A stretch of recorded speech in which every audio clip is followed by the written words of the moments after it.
Hi, we did not end because of something that I did. Yeah, but like it was never this. Like we both did. It was tit for tat, Yana. You can't go and just blame it all on me. Like at the end of the day, like I've just said to all them, we both did the same thing. Like it shouldn't even like I'll take my actions. That's how it ended. Yeah. If you watch last season, then you know how this is going to end. This is going to end in tears because we all saw how badly Sophie was treated with Dylan last season. And so the idea that they've brought somebody else's ex again right at the beginning, you know, this is going to be about a hot mess. And sadly, I don't think Yana has the same bandwidth as Sophie to handle this mess. I think she's going to erupt and might end up actually walking off and going home. I can't wait to see what happens with that mess.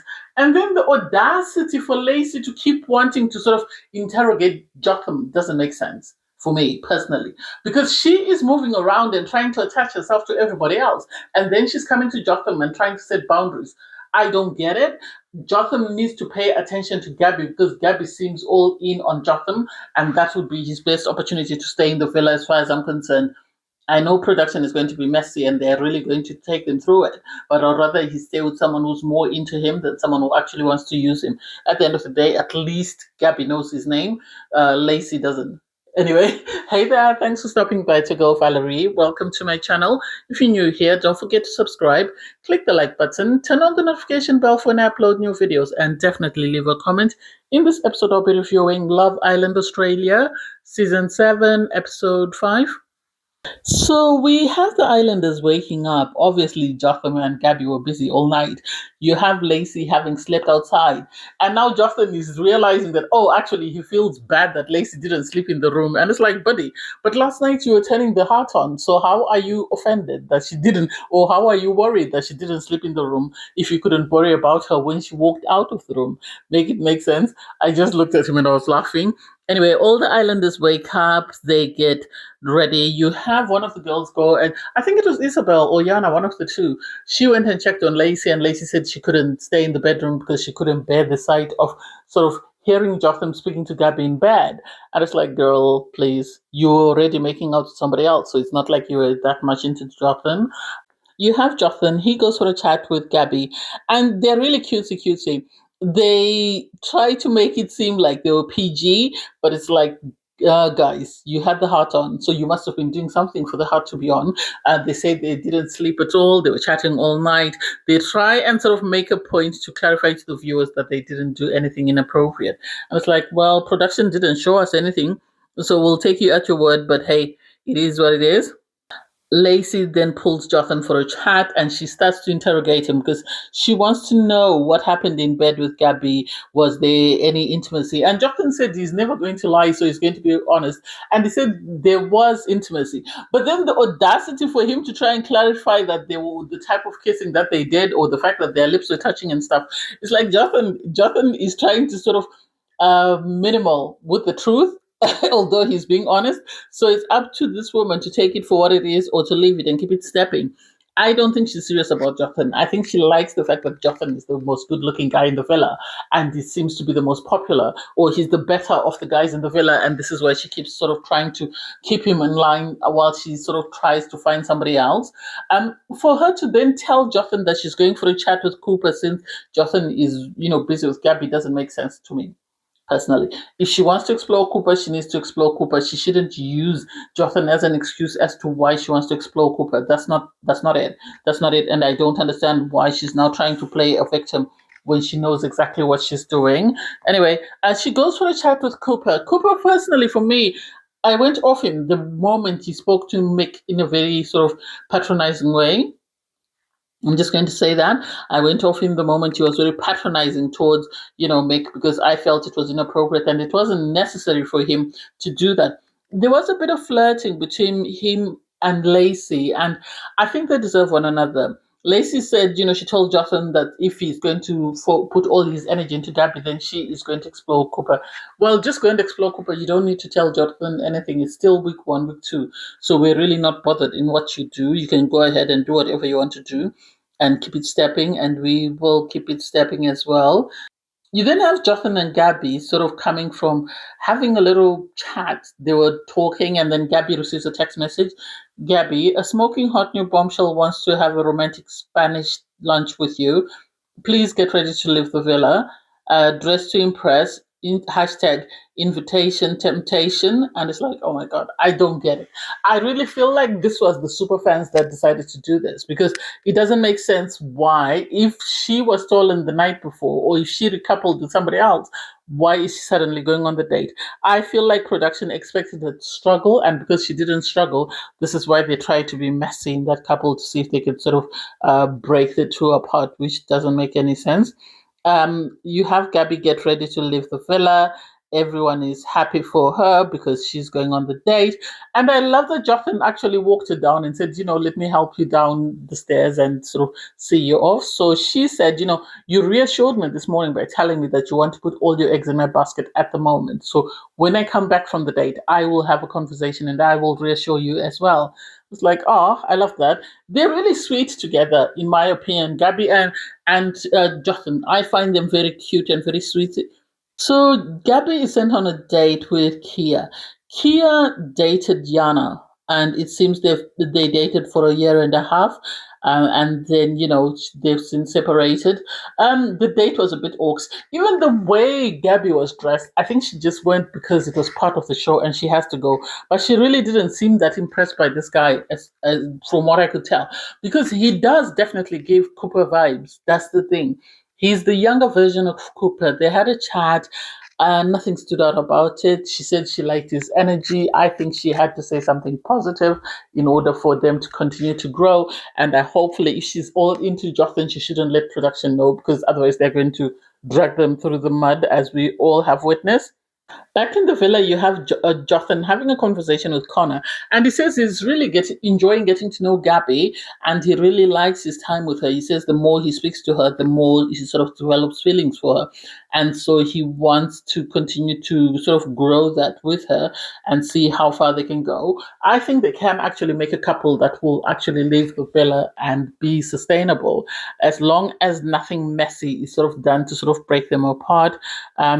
You had Kai sort of fishing for Gabby to find out exactly what's going on. You had Gabby reveal, the couples in the villa, because he asked who's coupled with who, and Gabby started sort of calling out the couples, and then eventually Kai realized that, oh, Yana is here, because he then asked, where does Yana come from? What does she look like? And he realized it was his ex. And it's like, production are messy. How can the third or fourth bombshell be somebody's ex already? Why can't we wait a bit longer? I don't get it. And I found it just a bit suspect. Back at the villa, you have Jotham having a conversation with Yana about, their connections. And she sort of brought up her ex and how that didn't work out. Jotham is in a couple with Gabby. He is happy, so I love that for her. You then had, Yana go to Mike because he's a partner, and he was offering to make her an omelette. They really seemed very cutesy. He really seems to be grafting and trying to really win her over. Sadly for him, for Mike, he's a good-looking guy. He's way better than what we had last season, the likes of Tommy. But I think the problem he had is he came in too pompous, and he came in wanting someone who didn't want him. He should have gone for Bailey. Maybe he was told to pick her. I don't know, but I don't think they're a good couple. I don't think they work well together. That's just my opinion. While Mike was making the omelette, she then had Gabby and Kia come back, and poor Yana was frazzled. From the moment she recognized Kia, she couldn't think straight, because she kept saying, oh, that's my ex, that's my ex, that's my ex. And it's like, yeah, it is your ex, but you need to get a grip. You can't continue to sort of seem frazzled, because if things didn't end well, then he's just going to take advantage of that. She ran around. Everybody within 2 seconds knew that her ex had entered the villa. You then had the girls go and sit for a chat. You had the guys sit for a chat. And so Yana was sort of telling the girls that this is her ex that she had been talking badly about. And Lacy is busy there saying, oh, yeah, Yana is my friend, but I really like him. I think he's the type of guy. Lacy wants a guy. That's it. She doesn't care who walks through the door. She might eventually develop feelings for this guy, but she just wants a guy. Or maybe that's her type, because when you look at Cooper, when you look at Kia, they're the same person in different fonts. That's it. Otherwise, they're the same person. Kia, on his part, was speaking with the guys, and he told the guys that, he had dated Yana and things hadn't ended very well. And it's like, well, it's about to be messy. There was a back and forth conversation with the girls, sort of asking, with Yana being asked, are you okay with us, exploring a connection with this guy if needed? And it's like, what will she do? There's nothing she can do. She signed on the dotted line to come onto the show, and production is about to make her see Pepe. You then had Kia call the girls for a chat, and oh my God, they really dragged him for filth. Poor guy couldn't tell whether he was coming or going, because you had Yana saying he cheated on her, and then you had the girls asking when they broke up, why they broke up. He had said they'd been tit for tat, and this is why he eventually broke up with her. He was asked, did you love her? She said she loved him. He was very vague in his feelings for her. And it's like, make it make sense. Just tell the girl you loved her or you didn't. And I feel like he was frazzled, and in the end, he didn't know what to say or what not to say. Maybe it's too frazzled for me to say that they sort of talked each other into coming onto the show. It doesn't seem like it because of the way Yana was rattled. If Yana wasn't as rattled, then I could have said, oh, maybe they coached each other or they gave each other a backstory before they came in. But she was too frazzled for that to be a reality. Poor Mike, he was busy having a conversation with, Ross, and saying to Ross, I don't know what to do. I am now worried because Yana and Kia are exes. And so what if he decides he wants her back? What do I do? And Ross was trying to pacify him and say, well, they're exes for a reason. You can't think that they would get back together. And it's like, Mike has to wait on a bombshell. He really has to wait on a bombshell. I would rather Mike stay. I know he's pompous and very, full of himself, but I prefer him better to Cooper. But I have a feeling production is, if they kept Zach and if they kept some of those messy guys before, they're going to keep Cooper to the very end. Finally, you have sort of Kia go for a chat with Lacy. Lacy wants anyone who wants her. That's the impression that I get. She wants anyone who wants her. So they went for a conversation, and she was sort of saying that this guy is her type. She really likes how he looks, and so she's interested in getting to know him. He, I think, just wants someone who wants him. That's it. He just wants someone who wants him, because at the end of the day, he's coming to the villa. He wasn't expecting his ex. Now that he's seen his ex, he is frazzled and he doesn't know what to do. And so I can't wait to see what happens there. You had a moment where you had Kia trying to sort of explain to everybody what happened in his couple, the fact that, 2 weeks into them dating, you had, Yana exchanging text messages with a football player. So there was, this conversation about jealousy, and she felt some type of way. The relationship had ended 6 months prior to them both walking into the villa, and towards the end it had been very toxic. And for the likes of Isabel and Connor to walk off and say we're not interested in listening to Kia, the problem is Kia is similar to Cooper, and it's like, girl, Connor's not a prize. He really is not a prize. So if I were you, I would take several seats, because he is going to make you cry as well. Lacy went for a chat in the bedroom. She had a chat with Connor. And surprisingly, every time she has a chat with Connor, she has to go to the bedroom. I really don't get it. So they went to the bedroom. They were having a conversation about the fact that, she had spoken to Kia, but she really was still interested in getting to know, Connor. That they had a conversation about if there was a recoupling. Lacy is trying to put her eggs in everybody else's basket, and hopefully she's sent home. Otherwise, she's going to be the sav of the season. She's going to stay till the very end, and she's going to be used by production just because she is messy and she is toxic. Finally, I think production gave them a green light. You had Yana and sort of Kia go for a chat to the TP. And this, I think, was production driven. I think they were trying to wind her up for as much as they could before they went for this chat, because she was now in her feelings, because she was saying to this guy, you said you didn't love me, but we were together for a long time. Why were you with me if you weren't in love with me? And it's like, oh God, this is going to be messy. This is going to be a train wreck.